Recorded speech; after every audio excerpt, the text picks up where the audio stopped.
کر کے تھوڑا سا اس کے دل کے اندر فکرمندی پیدا ہو کہ اللہ تعالیٰ ایسا کر چکے ہیں، کوئی بعید نہیں کہ ہمارے ساتھ کیا ہو۔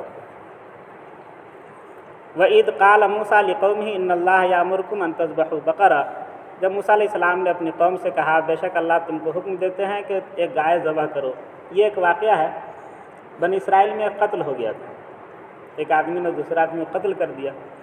اب قتل کے بعد جو ہے سب ایک دوسرے پر ڈالنے لگے، ہم نہیں کیا، وہ کیا، وہ نہیں کیا، وہ کیا۔ تو اللہ تعالیٰ نے کہا کہ ان لوگوں سے ایک گائے ذبح کروائیے، حضرت موسیٰ علیہ السلام کو حکم دیا، اور گائے کا گوشت جو ہے نا، گوشت کا حصہ وہ کاٹ کر کے اور مردے کے جسم سے سٹائیے، مردہ خود بتلائے گا کہ میرا قاتل کون ہے۔ یہ واقعہ ہوا تھا۔ حضرت موسیٰ علیہ السلام نے کہا کہ گائے ذبح کرو۔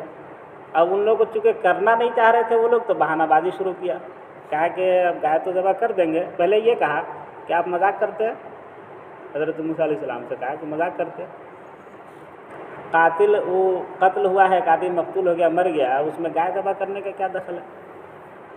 تو حضرت موسیٰ علیہ السلام نے کہا کہ ہم کو تم نادان سمجھتے ہو، ہم نبی ہو کر کے مذاق میں جھوٹ بولیں گے؟ ایسی بیوقوفی کا کام ہم کریں گے؟ مطلب نبی جو ہے وہ مذاق میں بھی جھوٹ نہیں بولتا، اور ایسا نہیں ہے کہ نبی کے لیے مذاق میں جھوٹ بولنا صحیح نہیں ہے اور دوسرے کے لیے صحیح ہے، کسی کے لیے مذاق میں بھی جھوٹ بولنا درست نہیں ہے۔ تو کہا کہ جب کسی کے لیے درست نہیں، ہم نبی ہو کر کے مذاق میں جھوٹ بولیں گے، ہم تم سے مذاق میں کہیں گے گائے ذبح کرو، کیسی بات کر رہے ہیں؟ سیریت جب ہوئے حضرت موسیٰ علیہ السلام تو ان لوگوں کو لگا کہ نہیں، صحیح معنوں میں یہ حکم ہے۔ تو اب ان لوگوں نے پوچھنا شروع کیا کہ وہ گائے ہوگی کیسی، بوڑھی گائے ہو کہ بالکل بچی ہو؟ پھر جب یہ بتلا دیا گیا تو کہا کہ وہ رنگ اس کا کیسا ہونا چاہیے۔ جب یہ بھی بتلا دیا گیا تو کہا کہ وہ کھیت میں جوتی جانے والی گائے تو نہ ہو، یا پہلے زمانے میں رہٹ جو چلاتے تھے وہ گائے کے ذریعے چلاتے تھے، بولے وہ پانی کھینچنے والی گائے تو نہ ہونی چاہیے۔ تو سب کا جواب حضرت موسیٰ علیہ السلام نے دیا۔ بعد میں بہت مشکل سے جو شرط اللہ تعالیٰ نے بتایا اس کے مطابق ایک گائے ملی، اور وہ بھی ایک یتیم کے پاس۔ تو اس نے بھی اپنا ناز و نخرہ شروع کیا اور کہا کہ گائے کے برابر ہم پیسہ لیں گے، اس زمانے کا جو پیسہ تھا سونے کا سکہ، سونے چاندی کا، تب جا کر کے گائے دیں گے ہم۔ چونکہ پوری قوم کے لیے حکم تھا تو پوری قوم نے مل کر کے انتظام کیا، اور اس کو ذبح کر کے اور اس کے گوشت کو جب سٹایا تو مقتول جو تھا وہ بولا کہ ہم کو فلاں آدمی نے قتل کیا۔ یہ واقعہ اس کے اندر بیان کیا جائے۔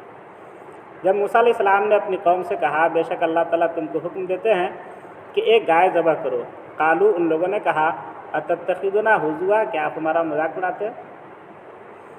قال اعوذ باللہ ان اکون من الجاہلین، حضرت موسیٰ علیہ السلام نے کہا اللہ کی پناہ کہ میں نادانی کا کام کروں۔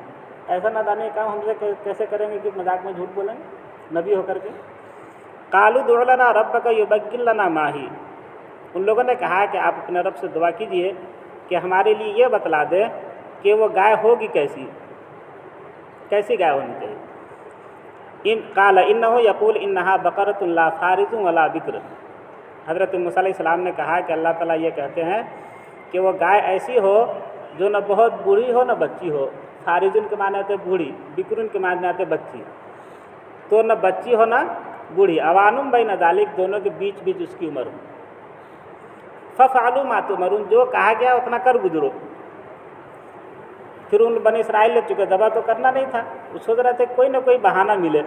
قالوا ادع لنا ربک یبین لنا ما لونھا، ان لوگوں نے کہا کہ آپ اپنے رب سے یہ پوچھئے کہ اس کا رنگ کیسا ہو۔ لون کے معنی رنگ کے آتے ہیں۔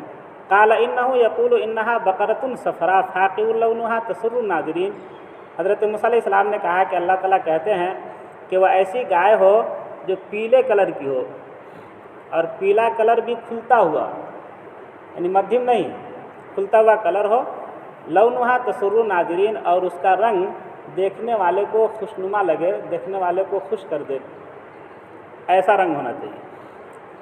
قالوا ادع لنا یبین لنا ما ہی، ان لوگوں نے کہا کہ آپ اپنے رب سے دعا کیجئے کہ ہمارے لیے یہ بتلا دے کہ وہ گائے کس صفت کی ہونی چاہیے۔ اس لیے حدیث میں آیا کہ اگر وہ لوگ پہلی ہی مرتبہ ذبح کر دیتے نا تو اللہ تعالیٰ کوئی قید نہ لگاتے، لیکن سوال پوچھ پوچھ کر کے خود ان لوگوں نے مصیبت لیا۔ حضور صلی اللہ علیہ وسلم بیان فرما رہے ہیں کہ اللہ تعالیٰ نے تمہارے اوپر حج فرض کیا ہے، حج کرو۔ ایک صحابی کھڑے ہوئے اور کہا اللہ کے نبی ہر سال۔ حضور صلی اللہ علیہ وسلم بات موڑ دیے، کچھ نہ بولے، پھر اپنے بیان کو جاری رکھا حضور صلی اللہ علیہ وسلم نے۔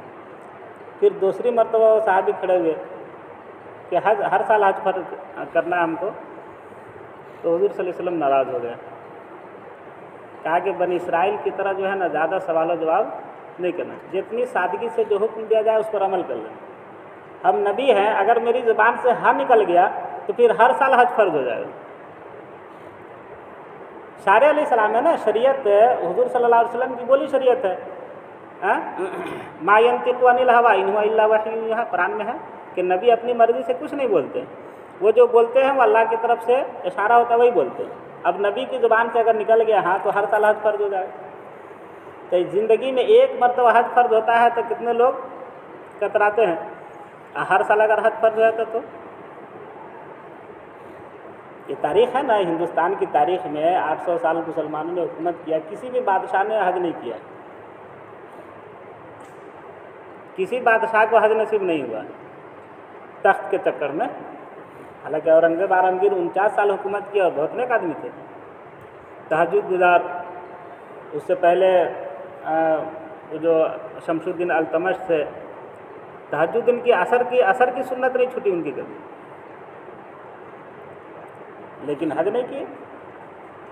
حج کے لیے جائیں گے تو پہلے تو زیادہ وقت لگتا تھا نا، اتنے دن میں تو تخت کھسک گیا رہے گا پیر کے نیچے سے۔ فرض اسی وقت ہو چکا تھا، جبکہ فرض اسی وقت ہو چکا تھا، ہر تو پہلے ہو چکا ہے۔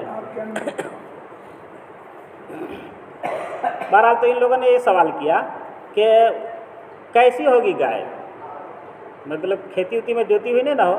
ان البقرہ تشابہ علینا، گائے ہمارے اوپر مشتبہ ہو گئی، گائے میں ہم کو بہت زیادہ کنفیوژن ہو گیا ہے، تھوڑا سا اور صاف کیجیے۔ حضرت موسیٰ علیہ السلام سے کہہ رہے ہیں وَإِنَّا إِن شَاءَ اللَّهُ لَمُهْتَدُونَ، انشاءاللہ اب ہم راستہ پا جائیں گے، یعنی اب ہم جو کام کر لیں گے۔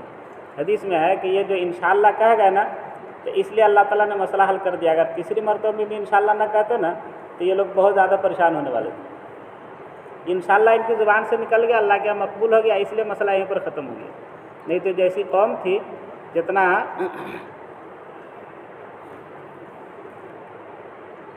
قال انه يقول انها بقرة لا ذلول تثير الارض ولا تسقي الحرث مسلمة لا شية فيها۔ حضرت موسیٰ علیہ السلام نے کہا کہ اللہ تعالیٰ یہ حکم دیتے ہیں کہ وہ ایسی گائے ہو جو زمین کے اندر جوتی نہ گئی ہو، یعنی ان کو زمین کے جوتنے کا کام اس سے نہ لیا گیا ہو، ولا تسقی الحرث، اور نہ کھیتیوں کو اس سے سیراب کیا گیا ہو، پانی اسے پٹایا گیا ہو، مسلمۃ لا شیۃ فیہا، بالکل صحیح سالم ہو، اس میں کوئی عیب نہ ہو۔